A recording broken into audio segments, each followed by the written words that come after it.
Le Premier ministre s'est exprimé devant les membres du CNT pour défendre et éclairer sa vision à travers son plan d'action, les points marquants dans un instant. En ce 20 mai, Journée internationale des ressources humaines, le regard se tourne vers un enjeu crucial pour l'avenir du Mali, la valorisation du capital humain. Alors que le pays poursuit sa quête de renouveau, nous avons rencontré un expert pour faire le point sur les avancées et les défis qui façonnent ces piliers essentiels du développement. Dans un contexte régional marqué par des défis sécuritaires croissants, le Sénégal affiche sa volonté de renforcer ses liens multilatéraux avec les pays du Sahel, notamment au sein de l'espace AES. C'est dans cette dynamique que le ministre sénégalais des Forces armées a effectué une visite officielle à Bamako. Mesdames et messieurs, bonsoir. Comme annoncé dans nos précédentes éditions, le Premier ministre s'est présenté devant les membres du CNT afin de fournir des éclaircissements sur son plan d'action. Retour sur quelques-unes de ses réponses les plus marquantes avec Assetoumani Koulibaly. Une des sources de revenus des terroristes est la jakat, ou bien les impôts qu'ils imposent aux populations. Quel mécanisme allez-vous mettre en place pour stopper carrément cette pratique? Ce lundi marquait en effet la phase des questions des membres du Conseil national de transition sur le plan d'action du gouvernement présenté vendredi 16 mai. Autant de questions ont été soumises au chef du gouvernement en rapport avec l'éducation, la sécurité, la gestion des déchets. Pour ce qui est de l'éducation, plusieurs membres ont souligné l'urgence à l'ouverture des écoles fermées pour cause d'insécurité. Dans le cadre de l'amélioration du système éducatif, nous constatons que les enfants des populations déplacées internes, pour ceux qui ont la chance, prennent des cours sous les hangars ou assis à même le sol, dans des classes de 400 élèves entassés les uns sur les autres. Beaucoup d'autres n'ont pas accès à ces droits fondamentaux. Qu'est-ce que le gouvernement prévoit pour pallier à cette difficile situation? Les dispositions prises pour la réouverture des écoles fermées. Il s'agit bien entendu du retour de l'administration dans les zones de conflit et leur sécurisation par les forces armées de sécurité, le dialogue communautaire qui mérite d'être renforcé, la mise en œuvre de la déclaration sur la sécurité dans les écoles, pour l'accès à l'éducation des enfants des zones d'insécurité, donc la construction d'espaces d'apprentissage temporaires, 240 salles de classe prévues, le recrutement d'enseignants contractuels, la mise à disposition de ressources pédagogiques numériques et physiques et la mise en œuvre de l'enseignement à distance quand c'est possible. Outre l'éducation, la gestion des déchets qui constitue un réel problème aujourd'hui était aussi sur table. Dans ses réponses, le Premier ministre a fait part des futures actions que le PAG prévoit à ce niveau. Bamako prévoit justement l'aménagement de 4 décharges finales dont la mise en œuvre se fera de manière progressive. Pour la rive gauche, Numumbu fait l'objet de travaux de mise en niveau en vue de sa mise aux normes internationales. Les interventions prévues concernent la construction d'une cellule de grande capacité, l'installation d'une plateforme de tri de déchets ainsi qu'un dispositif de captage de biogaz avec valorisation énergétique. S'agissant de la rive droite, le site initialement prévu à Montougola n'étant plus disponible, les discussions sont en cours pour identifier un nouveau site afin d'y implanter une future décharge finale. Le plan d'action du gouvernement a été adopté avec 128 voix pour, 0 contre et 0 abstention. Pour rappel, le plan d'action 2025-2026 du gouvernement repose sur 8 axes, dont le renforcement de la défense et de la sécurité, les réformes politiques et institutionnelles, la satisfaction des besoins fondamentaux de la population, l'amélioration de la couverture sanitaire du pays, l'amélioration du système éducatif, l'apaisement du climat social, le renforcement de la diplomatie et la création de conditions pour des élections transparentes et apaisées. Passer de 6 à 19 heures de courant par jour, c'est la forte annonce faite par le Premier ministre lors de la présentation de son plan d'action dans un contexte de coupure intempestive.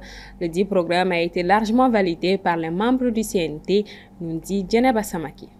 La fourniture d'électricité connaîtra une nette amélioration, passant de 6 heures à 19 heures. En tout cas, c'est ce qui est prévu dans les plans d'action du gouvernement. Techniquement, moi, je crois que c'est possible parce que à un moment, il y avait trop de travaux d'entretien en cours.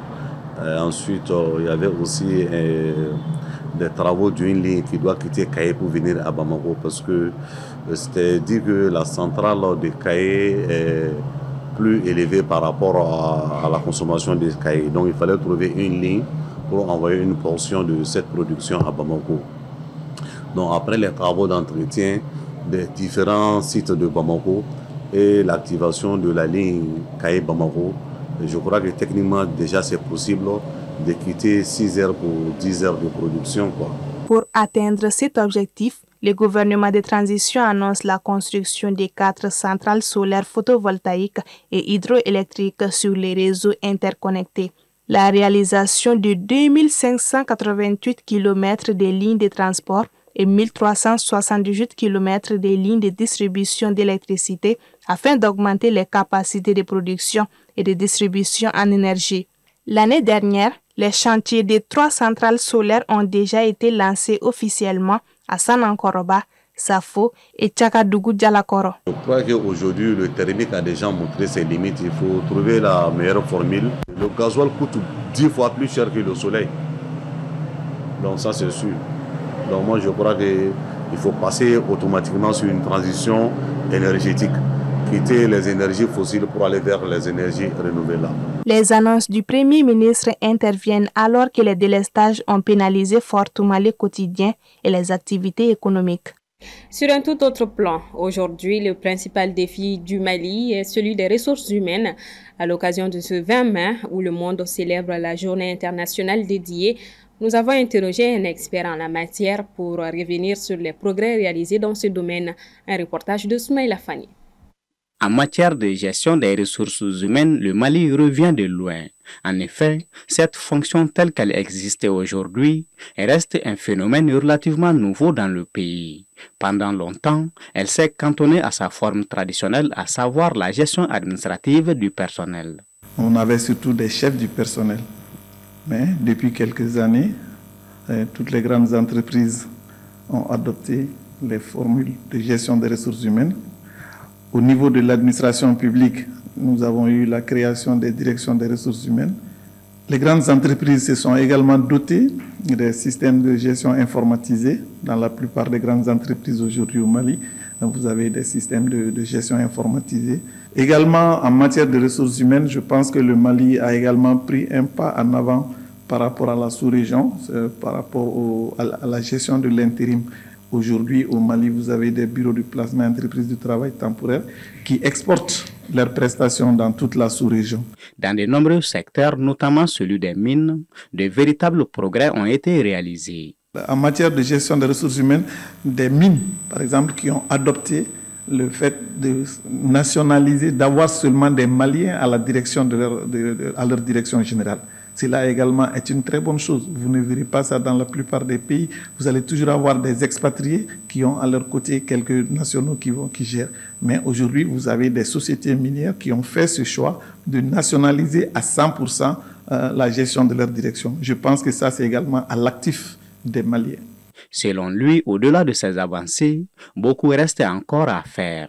Il s'agit notamment d'inscrire le Mali dans la dynamique mondiale afin de ne pas rester en marge des évolutions des ressources humaines, mais aussi de favoriser l'émergence d'une politique nationale de développement des compétences qui place les ressources humaines au cœur de la modernisation de l'administration à l'ère du numérique et de l'intelligence artificielle. Je l'annonçais au sommaire, le Sénégal veut renforcer ses relations multilatérales avec les pays du Sahel, précisément dans le domaine de la sécurité face à la menace terroriste. Hier lundi, le ministre des Forces armées du Sénégal était à Bamako pour une visite. Aminata Keita. Vraisemblablement, le Sénégal veut collaborer avec les pays de l'AES. Au-delà de la coopération bilatérale entre les pays, c'est surtout pour faire face aux menaces djihadistes. Car oui, la menace terroriste n'est plus qu'au Sahel. Selon le dernier rapport du Tombouctou Institute, les djihadistes essaient de s'infiltrer dans l'est du Sénégal en utilisant Kaye comme base et la menace est aujourd'hui croissante dans les frontières reliant le Mali, la Mauritanie et le Sénégal. Hier lundi, le président de la transition a reçu la visite du ministre des Forces armées du Sénégal, le général Biram Diop. Porteur d'un message de son président, le ministre sénégalais a affirmé la volonté de son pays à travailler de manière constructive avec le Mali dans un cadre multilatéral pour faire face aux défis multiples de la sous-région. Notre continent, notre sous-région sont aujourd'hui confrontés à des défis extrêmement aigus et qui demandent une grande solidarité, tant au plan bilatéral, mais également au plan multilatéral.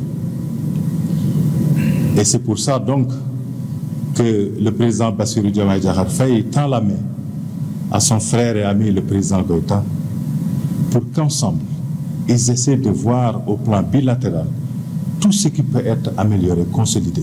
Aussi, le Premier ministre sénégalais Ousmane Sonko en visite à Ouagadougou a lui aussi évoqué une possibilité de collaboration et de soutien au Burkina Faso en proie aux violences djihadistes depuis une décennie.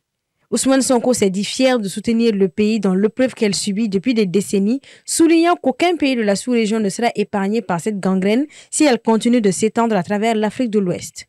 Je tiens au nom du président Bassirou Diomaye Faye à transmettre à tout le peuple burkinabé la solidarité du peuple sénégalais face à cette épreuve qui lui est imposée, qu'il n'a pas choisie, mais qui lui a été imposée. Envisager toute possibilité de collaboration et de soutien face à cette épreuve. Parce qu'il est illusoire de penser que lorsque le Burkina ou le Mali ou le Niger subissent cette épreuve, que ça restera simplement dans les frontières de ces pays. Nous savons tous que nos destins sont liés par l'histoire et par la géographie. Dans la lutte contre le terrorisme, le Sénégal envisage toute possibilité de collaboration et de soutien face à cette épreuve avec les pays du Sahel, notamment le Mali et le Burkina Faso avec qui il partage des frontières. On termine donc avec le sport. À la clôture de la 23e journée de la Ligue 1 Pro ce lundi, la rencontre entre le leader du classement, le Stade malien de Bamako, et l'US Bougouni n'a pas connu de vainqueur. Les deux équipes se sont quittées 0 but partout. Un précieux point engagé par l'US Bougouni qui lutte pour le maintien. L'ESCO et l'AS Police ont également réalisé une bonne opération dans cette course au maintien suite à leur victoire respectivement sur l'AFE et l'AS Real. À 3 journées de la fin, le leader Stade malien avec 53 points est suivi de près par le Joliba AC avec 47 points. Voilà, c'est sur cette note sportive que se referme ce 1945. Merci de votre constante fidélité. Bonsoir à tous et à demain.